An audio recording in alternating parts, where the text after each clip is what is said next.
qui revient d'une réunion de l'association des élus de la montagne. Tout à fait, Madame la Présidente. Voilà, bien, chers collègues, donc voilà, je vous propose une petite parenthèse oxygénée avec la forêt et la montagne.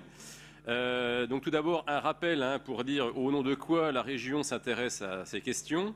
La première chose qu'on apprend quand on s'intéresse à la forêt, c'est que la forêt a 3 fonctions, économique, écologique et sociale. Et donc, au titre de sa fonction économique, c'est une filière économique, et donc la région est compétente au titre de la loi NOTRe. Une particularité, c'est le deuxième point, c'est que la région, depuis 2014, est en copilotage de la politique forestière. C'est une nouveauté dans l'histoire de France, parce que depuis l'an de grâce 1346 et le tout premier texte de réglementation forestière, la forêt était une compétence régalienne. Or, depuis 2014, l'État a accepté de partager cette compétence avec les régions.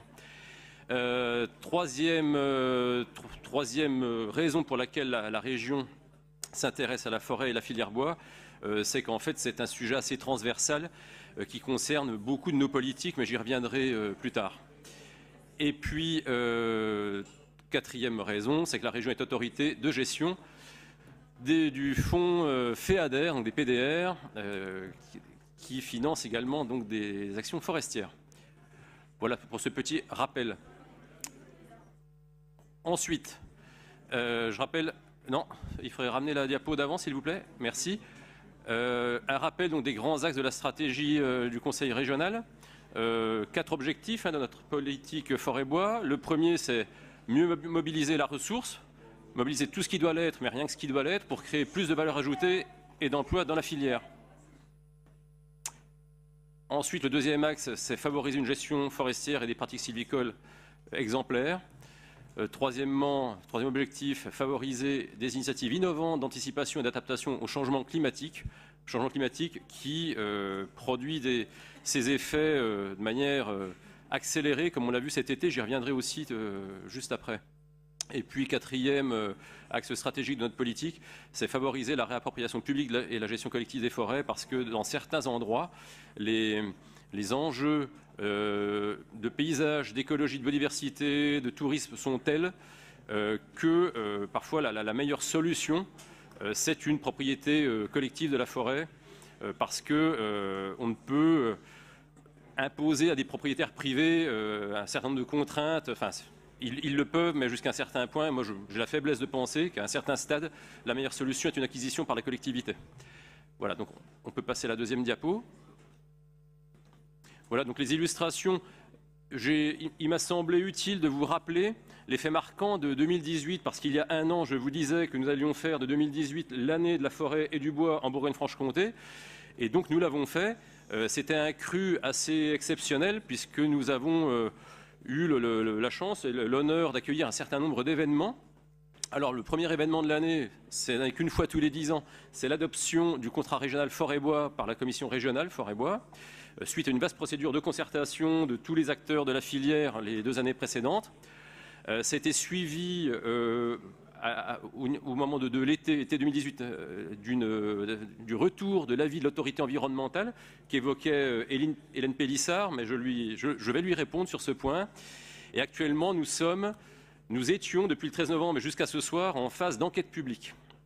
Ensuite, en avril, nous avons eu l'honneur d'accueillir le Forum international Bois Construction à Dijon.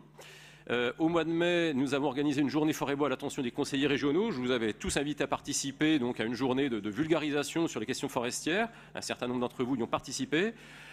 En juin, nous avons eu le plaisir d'accueillir Euroforest, qui est le plus grand salon forestier européen. C'est une fois tous les 4 ans, c'est chez nous, c'est en Saône-et-Loire.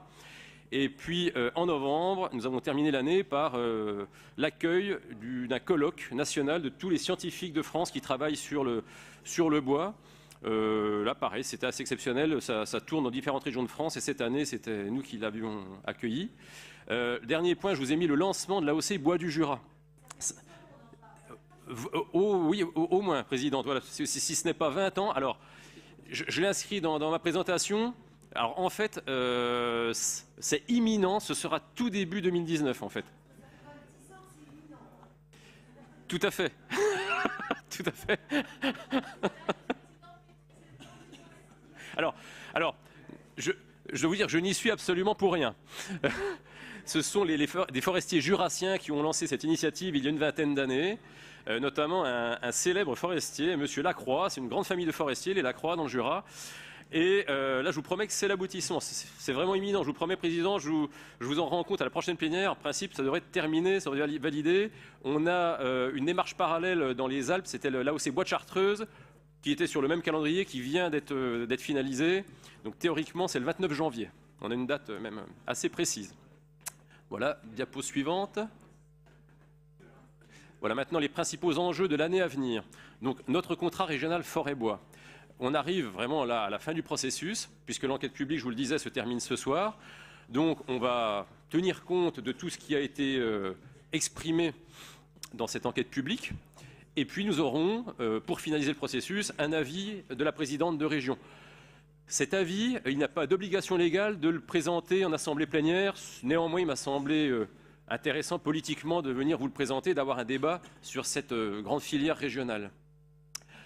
Alors, pour répondre à Hélène Pélissard, effectivement, dans le courant de l'été 2018, l'autorité environnementale a émis un avis sur ce contrat régional forêt-bois.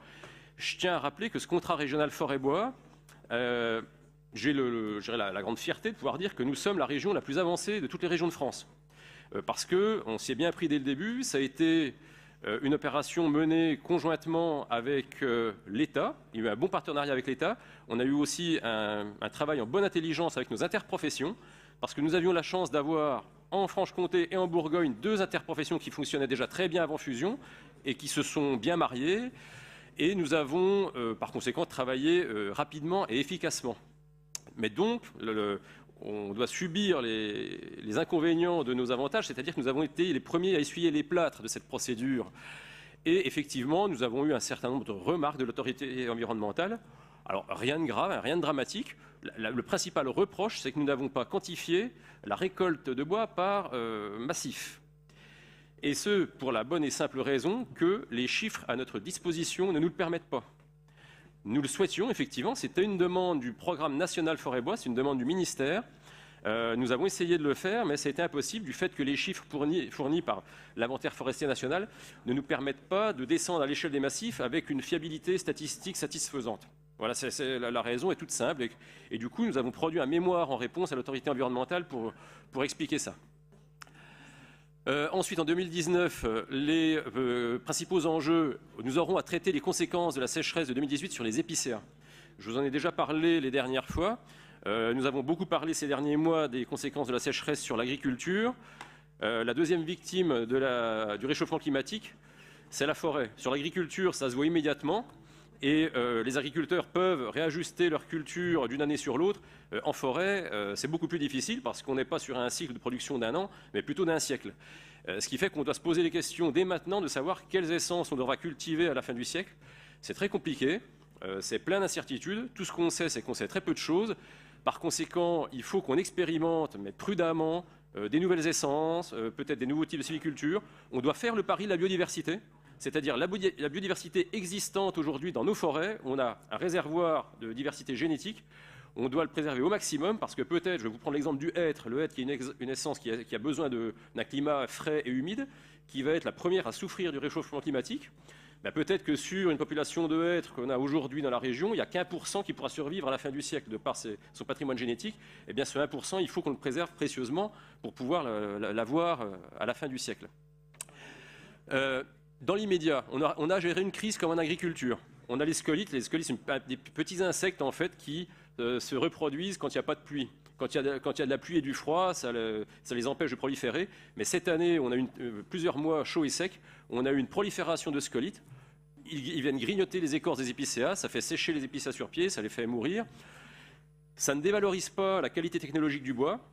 Ce qui veut dire que là, comme notre collègue Sophie Foncarny a eu à le faire avec les agriculteurs, il y a d'abord un problème à gérer au sein de la filière. Il faut d'abord faire appel à la solidarité de filière avant d'avoir recours à l'argent public.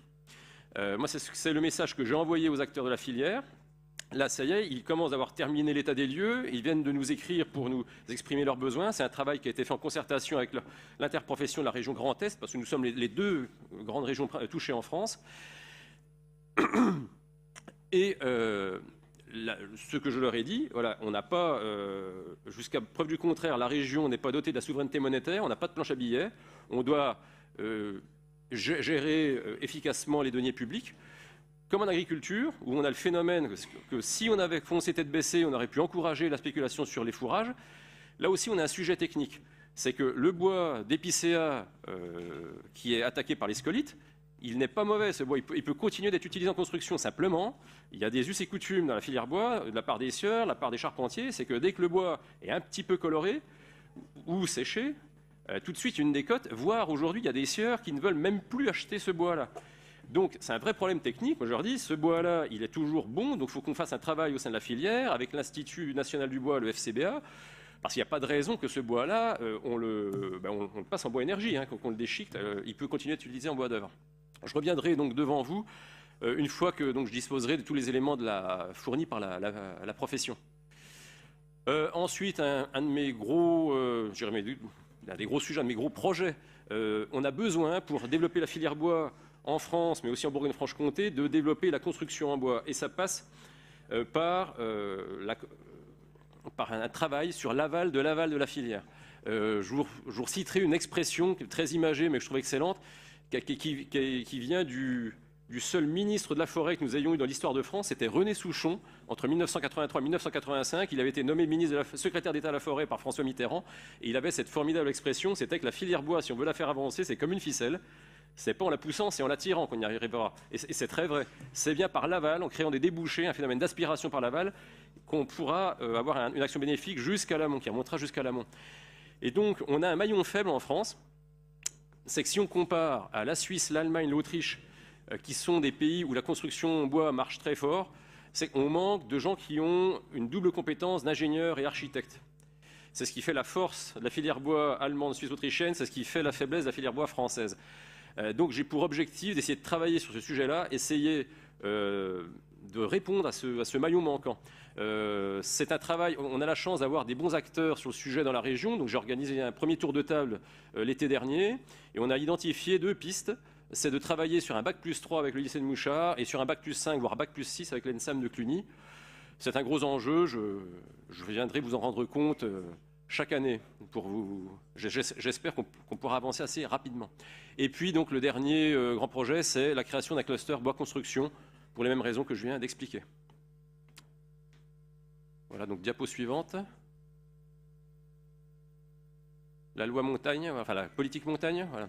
Politique montagne, bon, je passe très brièvement. Je rappelle que la compétence montagne, on l'exerce au titre de la loi montagne de 85, qui était une première dans l'histoire de France, voire des pays d'Europe. Loi montagne qui a été réactualisée le 28 janvier 2016, donc il y a 2 ans. Et globalement, voilà, dans notre région, nous sommes concernés par 3 massifs de montagne. Le Jura, donc l'essentiel du massif du Jura est chez nous. Je rappelle, les 2 tiers nord sont chez nous. Le tiers sud, c'est le département de l'Ain, en Auvergne-Rhône-Alpes. Il y a 12% les plus au sud du massif des Vosges. Et puis, on a un petit bout du massif central, c'est le Morvan, mais c'est aussi quelques communes du sud de la Saône-et-Loire, dans le Clunisois. Voilà, on peut passer. Voilà, donc les illustrations. Ce que je vous ai représenté, là, c'est juste pour vous dire que dans tous les massifs de France, en fait, cette politique montagne issue de la loi de 85 se traduit par la mise en place d'une gouvernance à l'échelle de chaque massif. C'est des comités de massif. Et dans chaque comité de massif, il y a une stratégie, une convention de massif avec l'État. Et à chaque fois, dans tous les massifs, on retrouve ces 4 axes. Le premier, c'est développer l'attractivité des territoires par une amélioration de l'offre de services aux populations et aux entreprises. Le but, je l'ai expliqué à l'avant-dernière plénière, c'est l'accueil de nouvelles populations. L'enjeu de tous les massifs de montagne, c'est le déclin démographique. Il y a besoin d'attirer de nouveaux habitants et de nouvelles populations. Et pour répondre aux craintes de l'extrême droite, je vous rassure, dans ces populations qu'on accueille, il y a très souvent des grands blonds aux yeux bleus. Et sur l'axe 2, c'est la valorisation des richesses économiques. Sur l'axe 3, donc c'est l'adaptation au changement climatique. L'axe 4, c'est le développement de coopération intermassif. Ensuite, bon, ben voilà, après, c'est la gestion courante. Hein, on participe, nous sommes un certain nombre d'élus à participer à ces 3 massifs. Hein. Sur les Vosges, il y a notre collègue Karine François. Dans le comité massif du Jura, il y a Liliane Lucchesi, Sylvie Martin, Patrick Genre, Frédéric Poncet. Et puis dans le massif central, il y a Muriel Collet et moi-même. Le troisième point, donc nous avons, c'est à noter que cette année, à l'automne, nous avons eu l'honneur d'accueillir le 34e congrès de l'Association nationale des élus de montagne, c'était à Morteau. Et puis, donc, l'objectif de l'année à venir, c'est de compléter. Alors, il est écrit élaboration d'une politique montagne. On a déjà une politique montagne, il s'agit en fait de la compléter en faisant un travail notamment avec tous mes collègues vice-présidents en charge de politique sectorielle. Voilà, diapo suivante. Voilà, donc le budget. Donc, budget forêt et budget montagne, vous verrez que, comme vous pouvez le voir, ce sont des budgets tout à fait modestes, qui sont stables. Donc le plus important, c'est ce que j'ai écrit en dessous le tableau, c'est de dire qu'en fait on est aussi bien sur forêt, filière bois que sur montagne sur des politiques très transversales pour lesquelles en fait j'ai besoin de nombreux collègues. Donc je les ai cités, donc j'ai souvent besoin d'intervenir en soutien à cette filière. Si on totalise, voilà, je prends filière bois, c'est 2,5 millions, hein, donc c'est modeste. Si on totalise tous les moyens que la région consacre à la filière bois, c'est plus près de 10 millions que de 2,5. Tout l'aval de la filière est financé par le budget économie, donc piloté par Jean-Claude Lagrange. On bénéficie sur forêt filière bois de la formation professionnelle, de l'apprentissage, piloté par mon ami Océane Charret-Godard. Au niveau des lycées, les lycées peuvent soutenir la filière à la fois sur le contenant et le contenu. Le contenu, c'est les formations que nous proposons, c'est les plateaux techniques que nous mettons à disposition, qui sont très conséquents, qui sont toujours salués par les proviseurs, les équipes pédagogiques. Mais c'est aussi le contenant, c'est nos bâtiments. Je rappelle que nous sommes un grand propriétaire immobilier. Nous dépensons une centaine de millions d'euros d'investissement en rénovation, construction dans nos lycées. Et donc, nous avons pour objectif, en tant que nous-mêmes propriétaires, d'être exemplaires sur l'utilisation du bois dans la construction. La filière bois a aussi souvent besoin de l'enseignement supérieur, de la recherche et de l'innovation conduite par Maud Clavquin, de l'aménagement du territoire conduite par Éric Houlet, du bois énergie conduit par Frédéric Collat, de l'habitat durable et l'économie circulaire conduit par Pierre Grosset, la biodiversité conduite par Stéphane Wojnarowski, et bien entendu dans tout ça il y a toujours des fonds européens conduits par Patrick Ayache. Et sur la montagne, c'est à peu près la même chose, sauf que là, les enjeux... Alors, je ne peux pas vous sortir un chiffre précis, parce que c'est variable d'une année à l'autre. Les enjeux, là, c'est plusieurs dizaines de millions d'euros qu'en fait, nous consacrons à la montagne à travers nos différentes politiques sectorielles. Voilà, je vous remercie de votre attention.